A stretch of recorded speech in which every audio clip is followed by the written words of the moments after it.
Hi, everyone, and welcome to our presentation titled New York Offshore Wind, a case study for the economic benefits of renewable energy. This presentation seeks to make the argument that renewable energy investments are not just sound climate change policies, but also sound economic policies. We focus on an offshore wind project off the coast of Long Island to prove a broader case about the economic benefits of renewable energy and, in particular, how locally based renewable energy projects carry unique benefits. Our presentation has three main arguments centered around the immediate economic stimulus and job creation, the positive effects on the New York City grid, and the economic benefits of reducing environmental damage. Let's get started. We'll start with some basic statistics on renewable energy in the United States. First, a global transition to 100% renewable energy systems has the potential to create 17 million additional jobs when compared to business as usual. In 2017, over 500,000 jobs were created in the renewable energy sector. 10.3 million people are employed in renewable energy worldwide. According to the U.S. Department of Labor, solar installations and wind turbines are the fastest growing occupations in the country. Additionally, in an 8-year window, wind and solar technologies saved the United States between $29.7 and $112.8 billion in benefits, mostly due to the avoidance of thousands of premature deaths. When transitioning to renewable energy, it is important to consider the costs you are not incurring. A renewable energy transition can also be compatible with the agriculture industry, as solar and wind require significantly less water use in comparison to fossil fuels. In addition, programs such as NYSERDA, the New York State Energy Research and Development Authority, can provide agricultural aid. NYSERDA has a $3 million program for assisting farmers who want to invest in clean energy. Notably, a transition to renewable energy does not have to come at the expense of one's paycheck. As shown by this chart, mean prices for wind and solar are lower than that of any non-renewable energy option to date. These prices are predicted to continue declining. This past January, Governor Cuomo announced a Green New Deal for the state of New York. The Green New Deal mandates 100% clean power by 2040, surpassing California's goal of 2045, and created a new Climate Action Council to develop a path towards carbon neutrality for the state.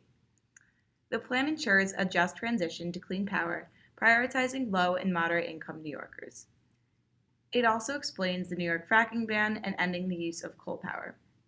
It changed New York policy of 50% renewable electricity by 2030 to 70%, and it announced the investment of $1.5 billion in 20 large-scale renewable energy projects upstate and up to $200 million in port infrastructure to ultimately make New York the leading offshore wind hub in the country. The state has a world-leading target of 9,000 megawatts of offshore wind energy by 2035, up from the previous goal of 2,400 megawatts by 2030 to power 1.2 million homes.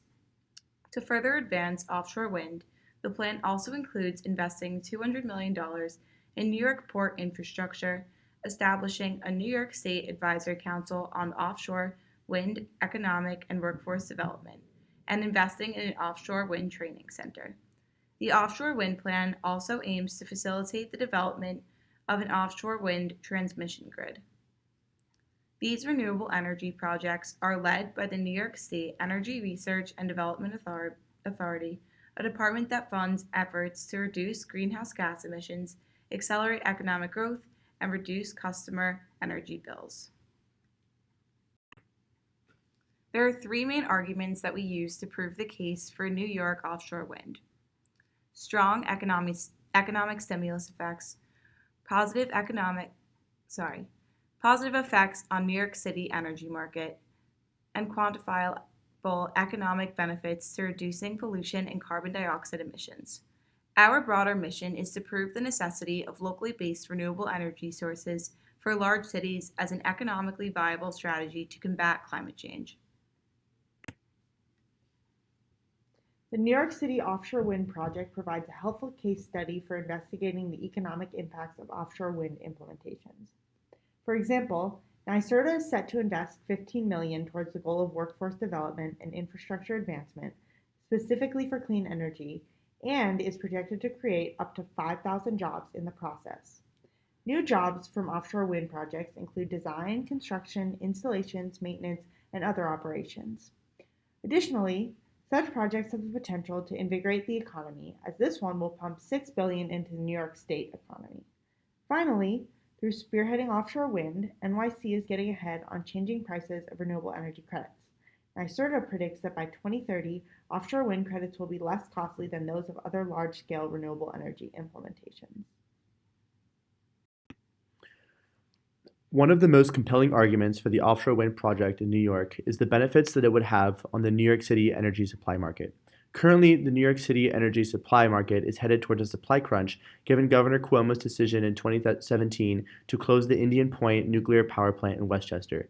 That particular power plant provides New York City with 2,000 megawatts of power, the loss of which threatens to further put pressure on New York City's already strained energy supply grid.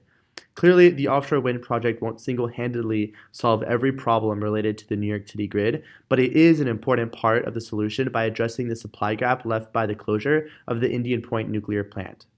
What's often not talked about in terms of how energy is supplied to large cities such as New York is the fact that energy has to be used almost immediately after it is produced. And since most of New York City's energy is produced in upstate New York, it has to be carried down by transmission lines according to momentary supply and demand.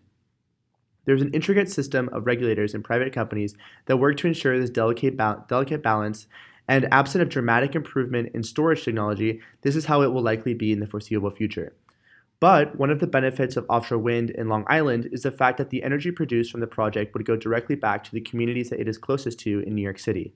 Given that New York State authorities expect to spend around $30 billion on maintenance of these transmission lines, investments in local projects such as Long Island offshore wind can reduce the reliance on both these transmission lines and their upstate sources, creating more savings. The U.S. Department of the Interior projected the economic value of offshore wind implementation in terms of cost of pollution avoided.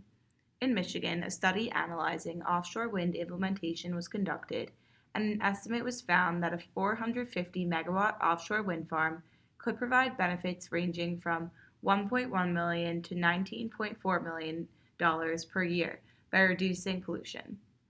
Additionally, a 2018 study conducted by the Department of Energy and the Department of the Interior monetized the reduced public health impacts as a result of lower air pollution.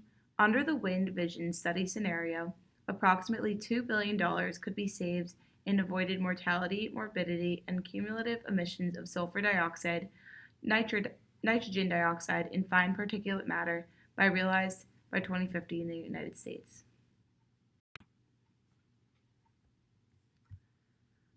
Address the potential challenges from an economic and environmental perspective as well, though. Offshore wind farms are associated with two potential principal impacts on birds: collisions and displacement. New York State has developed guidelines for avoiding or minimizing impacts designed by the Bureau of Ocean Energy Management. The three main areas of concern are lighting, sighting, and the ability for birds to nest, perch, or roost on turbines in the design. However, in the offshore wind plan, each of these concepts are carefully assessed to ensure the safety of local birds and their ecosystems. The effects on the fishing industry can be separated into three main types: environmental, economic, and cultural. Ecologically, offshore wind could disrupt patterns of fish movement and behavior. Additionally, a decreased area for fishing opportunities could cause shortages and cost increases for consumers, as well as heighten the competition between local fishermen. Finally, fishing represents an important component of many nations and heritages, raising questions of justice surrounding the disruption of these activities in the open water. The NY State Offshore Wind Plan seeks to mitigate such effects through conducting fishing studies and area mapping. As such, there are a variety of compelling reasons why the Long Island offshore wind project proves the economic benefits of renewable energy investments. The economic stimulus benefits of offshore wind speak for themselves. The project would create thousands of new jobs and stimulate the local economy of Long Island. On a broader level, the project is an important part of dealing with an incoming supply crunch problem in New York City brought about by the closure of the Indian Point nuclear power plant. And not only will this project address that gap, but it will contribute to a net increase of power to the city's grid. Finally, the economic benefits for reducing pollution and CO2 are tremendous. Ultimately, climate change is a profoundly economic problem, with serious financial implications, but we hope we've proven that addressing climate change can bring serious economic benefits as well.